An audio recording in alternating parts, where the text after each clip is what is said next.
Thank you very much. तपाईहरुलाई धेरै धेरै धन्यवाद. So glad to be here with all of you in Nepal. My first time here. तपाईहरु सबैसँग एकसाथ नेपालमा हुनु पाउँदा बडो खुसी लागेको छ. यो मेरो पहिलो चोटी हो.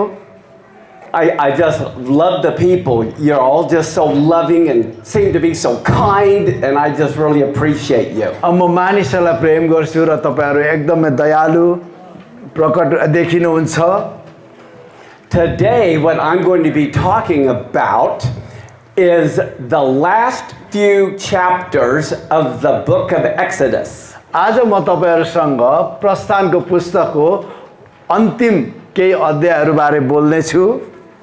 This is being taught, the same Torah portion is being taught in every synagogue, thousands and thousands around the world at the same time. अब यो तोराको यो खण्डलाई चाहिँ हजारौं वर्षदेखि संसारभरि नै हरेक सिनागोगमा चाहिँ सिकाइरहेको छ. What's amazing in all the Christians churches in Kathmandu, अद्भुत कुरा के छ भने काठमाडौँको सबै Christian मण्डलीहरुमा and all the ones in the entire world अनि सारा संसारमा पनि all teach different things every अनि उनीहरुले हरेक सेवामा विभिन्न कुराहरु सिकाउँछन्. But what's amazing is all of the Jewish people in the world study the same thing at the same time every weekend. अद्भुत कुरा के छ भने संसारभरि यहुदी जातिहरुले चाहिँ हरेक हप्ता एउटै कुरा उनीहरुले सिकाउँछन्. There's a real unity. त्यहाँ चाहिँ वास्तविक एकता छ. And so the Torah portion today, I'll be mentioning to you in just a minute. अनि यो आजको तोरा खण्ड चाहिँ तोरा भनेको पहिलो 5 पुस्तकहरु हो. First, I just want to mention something for those who speak English and for the pastors who may have left now that speak English. अनि विशेष तपाईहरुलाई जो अंग्रेजी बुझ्नुहुन्छ या पास्टर जो अंग्रेजी बुझ्नुहुन्छ तपाईहरुलाई के भन्न चाहन्छु. This is our website esm.us. अनि यो esm.us चाहिँ उहाँहरुको सेवकैको चाहिँ वेब पेज हो. If you go to that website and you click on where it says store, अब तपाईले त्यहाँ गएर स्टोरमा चाहिँ क्लिक गर्नुभयो भने click गर्दियौ. when you get to store, right here is my book you can download. अब तपाई त्यहाँ जाँदाखेरि तपाईले चाहिँ मेरो किताबहरु पाउनुहुन्छ. त्यो कोठा भित्र गएर तपाई डाउनलोड गर्न सक्नुहुन्छ. It costs too much to ship a book around the world. अब संसारभरि यो पुस्तकलाई पठाउनु धेरै खर्चालु हुन्छ. But this is probably one of my most important books about what the conference was on, and you can download it for $7. अब यो किताब चाहिँ एकदम महत्त्वपूर्ण किताब हो. यो कन्फरेन्समा हामीले यसबारे नै धेरै कुरा गरेका थियौं. तपाईले त्यसलाई डाउनलोड गर्न सक्नुहुन्छ. केवल $7 मात्र छ. But the good news is someone here is going to translate my book into your language. खुशीको कुरा चाहिँ यहाँ कुनै व्यक्तिले चाहिँ हाम्रो नेपाली भाषामा यो किताब चाहिँ अनुवाद गर्नेवाला हुनुहुन्छ. सुरु हो. Then we will make it available for everyone around the world who speaks Nepal to download for free. अब तब हामीले चाहिँ के गर्ने चाहिँ सकेपछि यसलाई संसारभरका नेपाली भाषीहरुको निम्ति यसलाई चाहिँ डाउनलोड गर्न मिल्ने सित्तैमा मिल्ने बनाउने छौं. Because we think being on God's calendar is so important and valuable to you. अनि हामी बुझ्छौं कि अथवा हामी सोच्छौं परमेश्वरको क्यालेन्डर अथवा समय सारिणी चाहिँ तपाईको हामी सबैको निम्ति एकदमै महत्त्वपूर्ण छ. This morning's Torah portion is called Pekudei, which means accounting. अनि आजको बिहानको चाहिँ तोराको खण्ड चाहिँ पेकुदै भन्छ. यसको चाहिँ एकाउन्टिङ भन्छ नि. यहाँ लेखाजोखा भनेको रहेछ. मलाई लाग्छ लेखा ठिकै छ होला. लेखा हिसाब किताब. All of the congregation of Israel donated gold and silver and brass and all kinds of expensive things to build the tabernacle. अनि इस्राएलीहरूले चाहिँ भेट हुने पाल बनाउनको लागि सुन चाँदी विभिन्न कुराहरू चाहिँ दान दिएका थिए And the congregation wanted to make sure that Moses didn't steal any of that. अनि त्यो इस्राएलीहरूले जतिले दिएका थिए तिनीहरूले चाहिँ मोसाले कुनै पनि त्यहाँको सुन चाँदीहरू चाहिँ उसले लुकाएन आफ्नो लागि प्रयोग गरेन भन्ने उनीहरू बुझ्न चाहन्थे And if you remember, they brought in so much more than what they needed, so there was a lot of extra. अब तिनीहरूलाई चाहिएको भन्दा पनि धेरै ल्याएर दिए उनीहरूलाई So Moses needed to give an accounting of everything. तब मोसाले चाहिँ ती सबै कुराको हिसाब लेखा चाहिँ दिनु पर्यो So let's start with Exodus 38:21. हामी प्रस्थान 38 को 21 बाट सुरु गरौँ You want me to read? Yeah. Okay. पवित्र पास स्थान अर्थात गवाईको मण्डपको निम्ति चलाइएको सामानको जुन गन्ती मोसाको आज्ञा बमोजिम हारून पुजारीका छोरा इतामार द्वारा लेवीहरूले गरेका थिए त्यसको वर्णन यही हो So we see Moses as the one who was totally honest and saying, fine, take an account of everything. मोसा नै त्यही व्यक्ति हो जसले चाहिँ सबै कुराको हिसाब किताब बुझाउनु पर्थ्यो लिनु पर्थ्यो उनले Look at verse 24. अनि 24 मा पनि हेरौँ पवित्र स्थानका सबै कामको निम्ति डोलाउने बलिको जम्मै सुन पवित्र स्थानको सेकेलको हिसाब अनुसार 29 तोडा र 730 सेकेल थियो How much was that? अनि त्यो कति होला त 1 talent equals 70 pounds.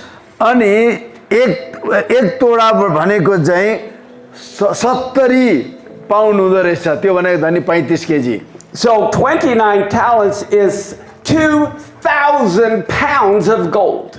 अनि 29 तोडा भनेको चाहिँ लगभग 2000 पाउन्ड भन्नाले 1900 अथवा लगभग 1200-1300 केजी रहेछ That's a lot of gold. अनि त धेरै सुन हो But every year when we go through the Torah portion, we try to find how does this apply to us. अनि हरेक साल हामी यो तोराको खण्डबाट जाँदाखेरि यो चाहिँ तपाईं र मेरो हाम्रो निम्ति कसरी व्यवहारिक हुन सक्छ भनेर हेर्छौं So let's look at Luke 16:1 and 2. हामी लुका 16 को 1-2 हेरौं येशूले आफ्ना चेलाहरूलाई भन्नुभयो कुनै धनी मानिसको एकजना व्यवस्थापक थियो त्यसले आफ्नो मालिकको धन सम्पत्ति उडाइरहेको थियो छ भन्ने अभियोग त्यसको विरुद्धमा लागेको थियो तब मालिकले त्यसलाई बोलाएर भन्यो तेरो विषयमा म जे सुन्दै छु त्यो के हरेक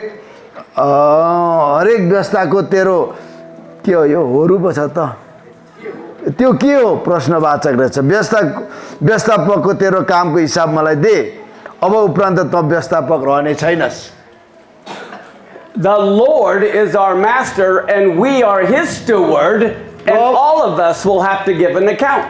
प्रभु हाम्रो मालिक हुनुहुन्छ र हामी उहाँको भण्डारीहरू हौं अथवा खजान्चीहरू हौं हामी सबैले आफ्नो लेखा उहाँलाई दिनुपर्छ So let's look at Romans 14:12. रोमी 14 को 12 हेरौं यसैले हामी हरेकले परमेश्वरलाई आफ्नो लेखा दिनेछौं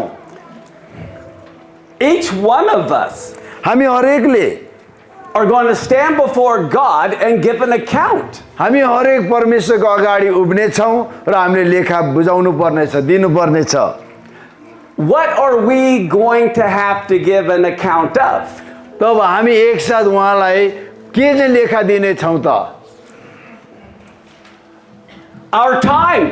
हाम्रो समय How did you spend your time? तपाईले आफ्नो समय कसरी बिताउनु भयो You can look at your phone and see how much phone time you spent. तपाईले फोनमा रेकर्ड गरेको हुन्छ नि कति घण्टा बिताउनु भयो भनेर How much screen time? अनि कति पल्ट तपाईले स्क्रिनमा बिताउनु भयो How often you were on TikTok? अनि कति समय तपाई टिकटकमा बिताउनु भयो On the internet? इन्टरनेटमा How did we spend our time with our family? अनि हाम्रो परिवारसँग कसरी हामीले समय बितायौं? How did we spend our time on the job? अनि काममा हामीले कसरी समय बितायौं? That's something we're going to have to give an account of. अनि यो सबैको लेखा त हामीले दिनुपर्ने रहेछ. Look at Ephesians chapter 5 verse 15 and 16. एफिसी 5 अध्यायको 15-16 हेरौं. यसैले कसरी हिँड्छौं ध्यानसँग हेर. निर्बुद्धिमानी जस्तो होइन तर बुद्धिमान जस्तो समयको पुरा सदुपयोग गर किनकि दिन खराब छ. When it says be careful how you walk, that means how you conduct your life. अब यहाँनिर होशियार हो कसरी हिँड्छौ भनेको यसको मतलब हो कि कसरी तिमी जीवनमा चलाउँछौ. And the days we're living in right now are more evil than ever.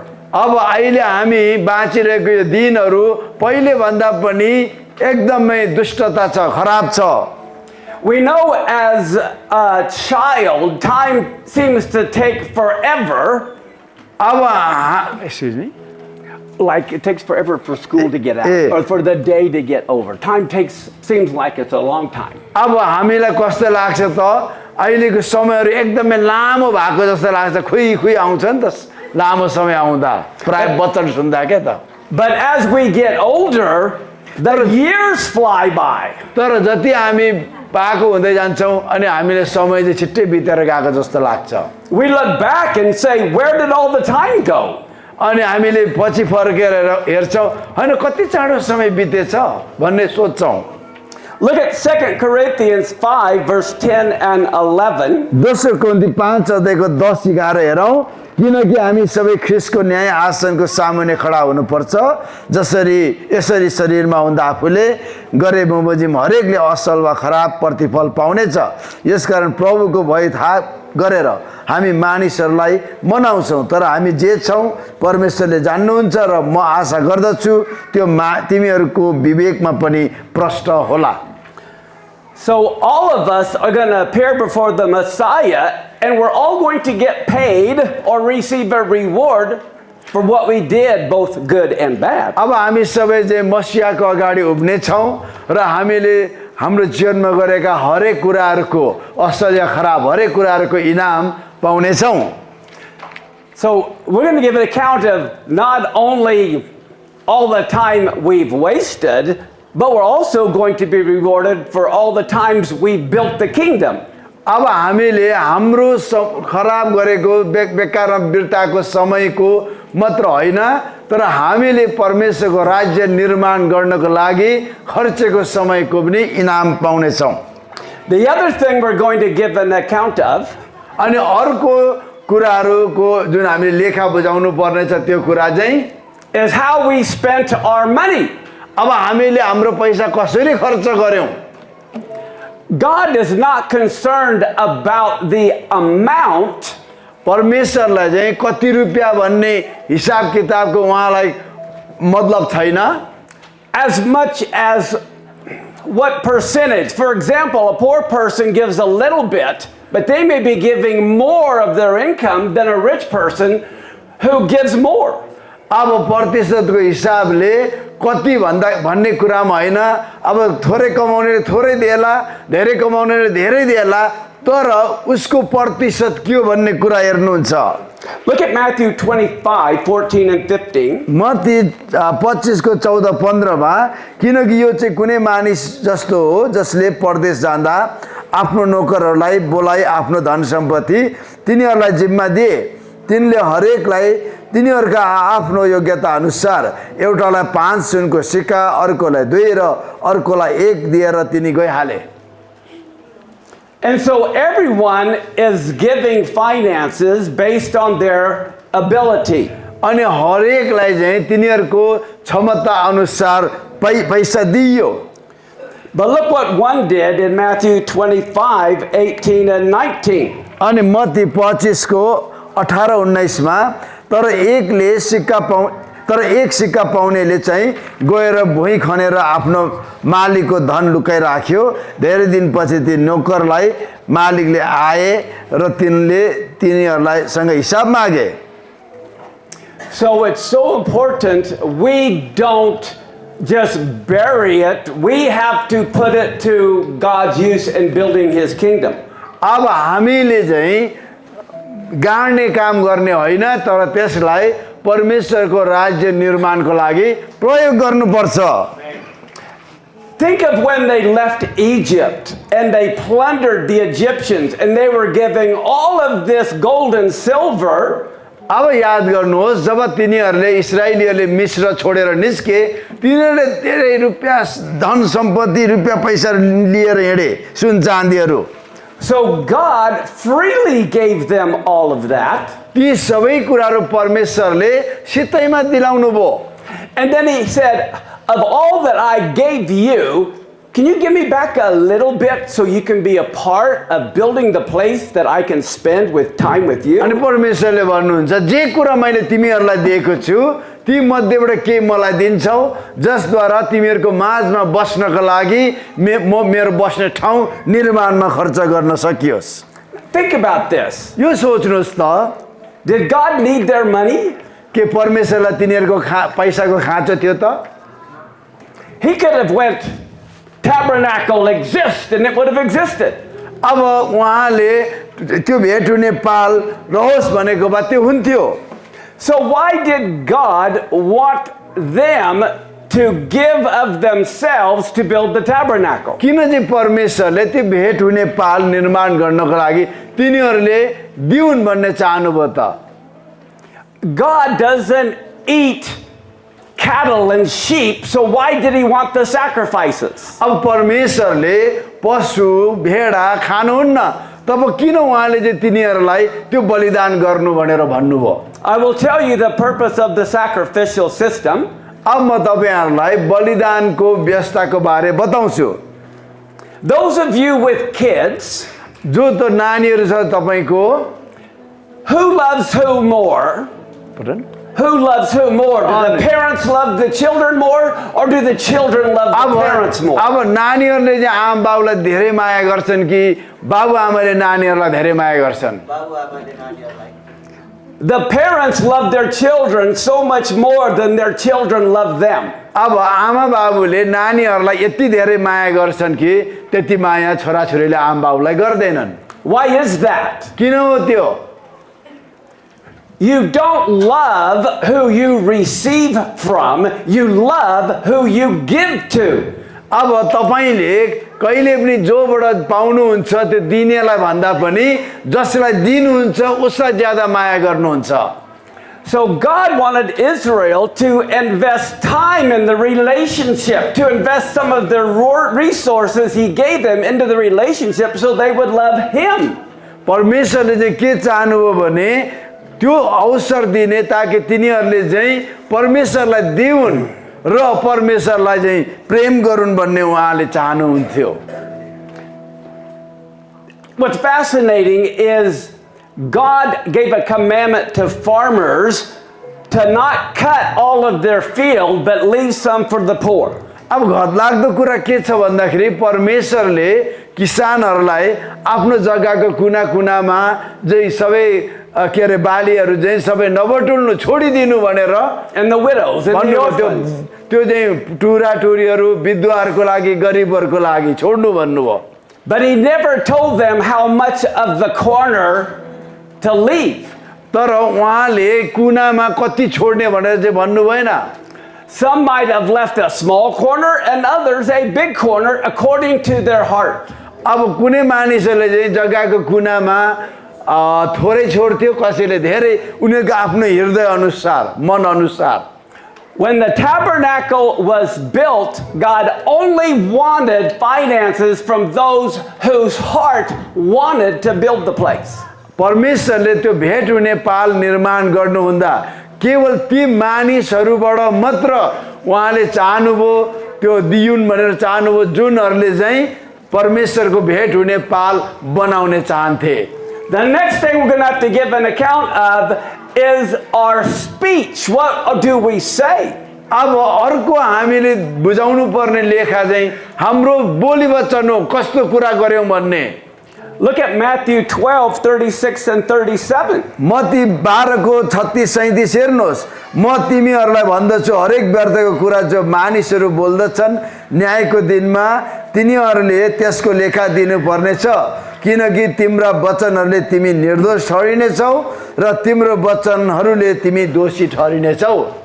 We're going to have to give an account of every word that we said, why we said that word. अब हामीले बोलेको शब्दहरूको चाहिँ लेखा बुझाउनु पर्नेछ, के भनेर, किन चाहिँ हामीले बोल्यौं भनेर। So we have to be careful of, are we building people up or tearing them down? तब हामी होशियार हुनु पर्यो, हामीले हाम्रो शब्दहरूले मानिसहरूलाई निर्माण गर्दैछौं कि मानिसहरूलाई होच्याएर हामी भत्काउँदैछौं। The other thing we're going to have to give an account of is the material we used to build with. अनि हामीले चाहिँ अर्को लेखा बुझाउने पर्ने कुरा चाहिँ जे कुराहरु निर्माण गर्छौं त्यो निर्माण गरिँदा खर्च भएको कुराहरुको लेखा दिनु पर्ने छ। Look at 1 Corinthians 3, 12 through 15. पहिलो कोरिन्थी 3 को 12-15 हेरौं। अब यदि कुनै मानिसले यस जगमाथि सुन चाँदी बहुमूल्य पत्थर काठ घाँस वा पराल प्रयोग गरेर घर बनायो भने प्रत्येक मानिसको काम प्रकट हुनेछ, किनकि न्यायको दिनले त्यो खुलस्त गरिदिनेछ। त्यो आगोद्वारा प्रकट हुनेछ र हरेकले कस्तो काम गरेको छ सो आगोले जाँच गर्नेछ। यदि कुनै मानिसले त्यस जगमाथि बनाएको काम रहिरह्यो भने उसले इनाम पाउनेछ, अनि यदि कुनै मानिसको काम जलेर नष्ट भयो भने त्यसले नोक्सानी भोग्नु पर्नेछ, तर त्यो आफै चाहिँ आगोबाट उम्के चाहिँ बाँच्नेछ। There are some believers who have built with wood, hay, and stubble. Their house is going to burn down, and all they're going to have to show the Lord is themselves. अब कुनै यस्ता विश्वासीहरू पनि छन्, तिनीहरूले चाहिँ आफ्नो घर काठ पात परालहरूले मात्र बनाएका छन्, जाँचमा त्यो सबै जलेर खरानी हुनेछ। केवल तिनीहरूले चाहिँ प्रभुको अगाडि नाङ्गे उभिनु पर्नेछ, केवल आफै मात्र उभिनु पर्नेछ। How do you know if you're building with gold and silver or if you're building with wood and hay? अब तपाईले कसरी थाहा पाउने त? तपाईले सुन चाँदीद्वारा बनाउँदै हुनुहुन्छ कि काठ पातद्वारा बनाउँदै हुनुहुन्छ? If you're building with wood and hay, the things you do are to glorify you. Look at me, what I'm doing for God. अब तपाईले चाहिँ काठ पातले बनाउँदै हुनुहुन्छ भने तपाई के भन्नुहुन्छ? ल मलाई हेर्नुस् त, मैले परमेश्वरको कत्रो काम गरिरहेको छु, के गरिरहेको छु भनेर भन्नु हुनेछ। If you're building with gold and silver, you're trying to stay out of the picture and make sure God gets the glory and you don't get any. अब यदि तपाईले सुन चाँदीले चाहिँ बनाउँदै हुनुहुन्छ भने तपाईले चाहिँ आफू देखिने ठाउँबाट आफूलाई अलग गर्नुहुन्छ, ताकि सबै कुराको महिमा चाहिँ कसले पाओस्? परमेश्वरले पाओस्। Look at 2 Timothy 2, 20, 21. दोस्रो तिमोथी 2 को 20-21 हेर्नुहोस्। ठुलो घरमा सुन र चाँदीका भाँडाहरू मात्र हुँदैनन्, तर काठ र माटोको पनि हुन्छन्। कुनै आदर र कुनै अनादरको निम्ति जे कुराको अनादरको छ, यही कसैले त्यसबाट आफूलाई शुद्ध पार्यो भने त्यो आदरको कामको लागि एउटा पात्र बन्नेछ र घरको मालिकको निम्ति चोखा उपयोगी र कुनै पनि असल कामको निम्ति तयार रहनेछ।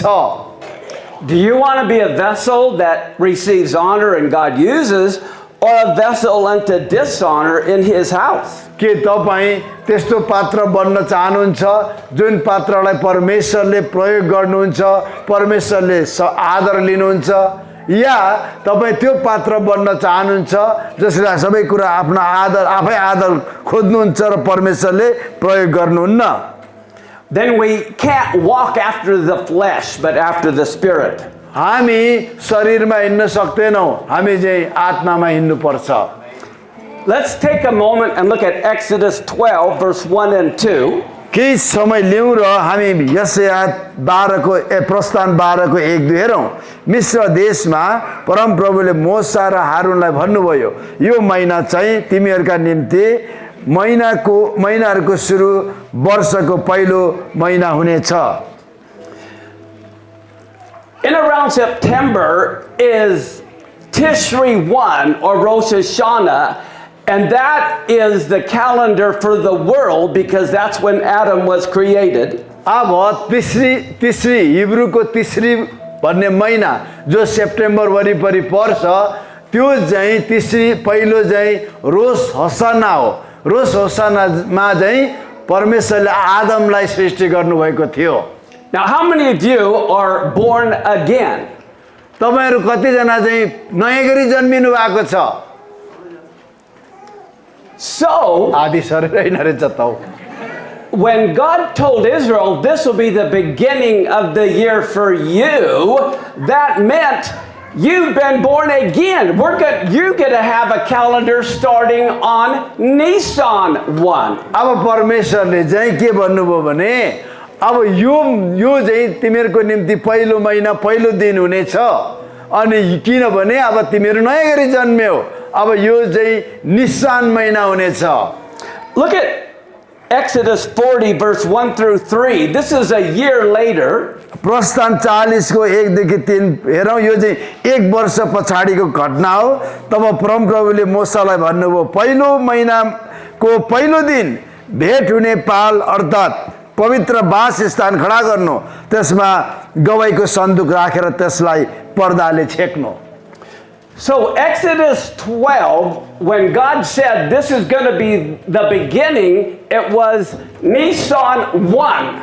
Or think April 1st, but it was Nisan 1. यो प्रस्थान 12 मा भएको कुरा चाहिँ के भन्दाखेरि यो चाहिँ निसान पहिलो यो महिना चाहिँ तिमीहरुको निम्ति महिनाको सुरु वर्षको पहिलो महिना हुनेछ। And that was the first commandment. अनि त्यो चाहिँ पहिलो आज्ञा हो।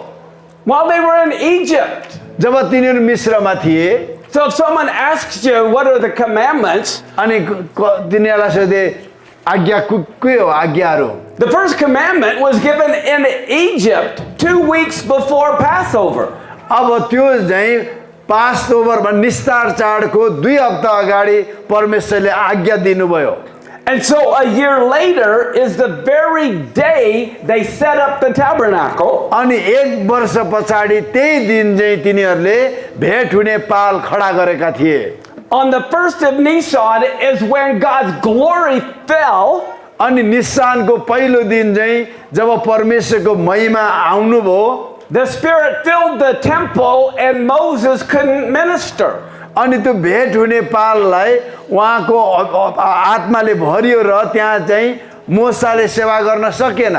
It's the very day Aaron's 2 sons, Nadab and Abihu, offered strange fire and died. अनि त्यही दिन नै हारूनको पहिलो 2 जना छोराहरू अबिहु र के अरे नादाब र अबिहु चाहिँ तिनीहरुले चाहिँ अनौठो आगो चढाएको कारण तिनीहरु मरेका थिए। So think about this. 1,000 years earlier, God left the garden. अनि 1000 वर्ष अगाडि परमेश्वरले बगैँचा छोड्नुभयो। And for the first time in history, he's coming back to earth. And Nisan 1 was the day God's glory fell. अब इतिहासमा पहिलो चोटी परमेश्वर फेरि आउँदै हुनुहुन्छ निसानको पहिलो दिन। Tomorrow भोलि is the day it happened. अनि भोलि चाहिँ The day it happened. अनि भोलि चाहिँ के भयो त यो कुरा भएको थियो। Tomorrow is the anniversary of the glory falling from heaven. अनि भोलि चाहिँ भोलिको दिन भोलिको सन्डे चाहिँ परमेश्वरको महिमा संसारमा आएको वर्षगाँठ हो एनिभर्सरी हो।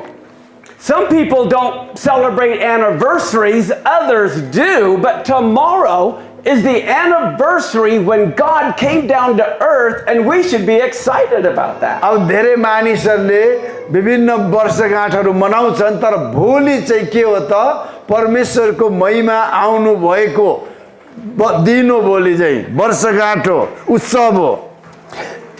Look at, I think we skipped Exodus 40:16. Read Exodus 40:16. हामी प्रस्थान 40 को 16 हेरौं तब मोसाले त्यसै नै गरे परमप्रभुले दिनुभएको सबै आज्ञा बमोजिम तिनले गरे। So we see here that Moses did everything the Lord commanded. अनि यहाँ देख्छौं परमेश्वरले आज्ञा गर्नुभएका हरेक कुरा परमेश्वरले बनाउनु भयो मोसाले गर्यो। Look at verse 19. अनि 19 पद हेरौँ, प्रश्न 40 में छौँ है। त्यसपछि तिनले पवित्र वासस्थानमाथि पाल फिजाएर पालमाथि छत लगाए जस्तो परमप्रभुले तिनलाई आज्ञा गर्नुभएको थियो। Everything as the Lord commanded. अनि प्रभुले आज्ञा गर्नुभए झैं हरेक कुराहरू गरे। Now look at verse 34 and 35. अब 34 र 35 पनि हेरौँ। तब भेट हुने पाल बादलले छोप्यो र परमप्रभुको महिमाले पवित्र वासस्थान भर्यो अनि मोसा भेट हुने पालमा पस्न सकेनन् किनकि त्यो बादल त्यसमा बसिरह्यो र परमप्रभुको महिमा पवित्र वासस्थान भर्यो पवित्र महिमाले। And this event happened tomorrow. अनि यो कुरा चाहिँ भोलि भएको थियो। Now here's something I want you to really think hard about. अनि म तपाईलाई के भन्न चाहन्छु त साच्चै तपाईले यसलाई राम्ररी सोच्नुहोस्। God's presence was in the Garden of Eden when Adam sinned. अब परमेश्वरको उपस्थिति चाहिँ अदनको बगैँचामा थियो जब आदमले पाप गर्यो। God's presence was there when Moses' tabernacle was inaugurated, but Nadab and Abihu sinned. अब त्यो मोसाले भेट हुने पाल निर्माण गर्दाखेरि परमेश्वरको महिमा त्यहाँ थियो जहाँ चाहिँ नादाब र अबिहुले पाप गर्यो। God's presence was in Solomon's temple, but it did not prevent Solomon and Israel from rebelling. अब हेर्नुहोस् सोलोमनको राजाले बनाएको मन्दिरमा पनि परमेश्वरको महिमा थियो तर त्यसले चाहिँ सोलोमन र इजरायललाई पाप गर्न अथवा आज्ञा भङ्ग गर्नबाट रोकेन। God's presence will be here for the 1,000-year reign, and yet the world is still going to rebel at the end. अब 1000 वर्षको राज्यमा पनि परमेश्वरको महिमा उपस्थिति त्यहाँ हुनेछ तर अन्तमा के गर्नेछ त मानिसहरूले विद्रोह गर्नेछन्। So when God creates the new heavens and the new earth, how is he going to prevent us from rebelling again? फेरि परमेश्वरले नयाँ स्वर्ग नयाँ पृथ्वी बनाउनुहुन्छ र त्यहाँ हामीलाई फेरि विद्रोह गर्नबाट कसरी उहाँले रोक्नुहुनेछ? Because you are still going to have a free will. किनभने त्यहाँ पनि तपाईको स्वतन्त्र इच्छा हुन्छ। God doesn't want a bunch of AI robots that just do what he says. अब परमेश्वरलाई चाहिँ त्यो एआई रोबोट्स अहिले एआई रोबोट्स छ नि त्यो जे हराए त्यही प्रोग्राम गरेको अनुसार त्यस्तो मान्छे उहाँ चाहनुहुन्न। So how is he going to motivate us not to sin anymore? अनि उहाँले चाहिँ कसरी तिनीहरूलाई पाप गर्नु हुँदैन भन्ने कुराले प्रेरणा दिनुहुनेछ त?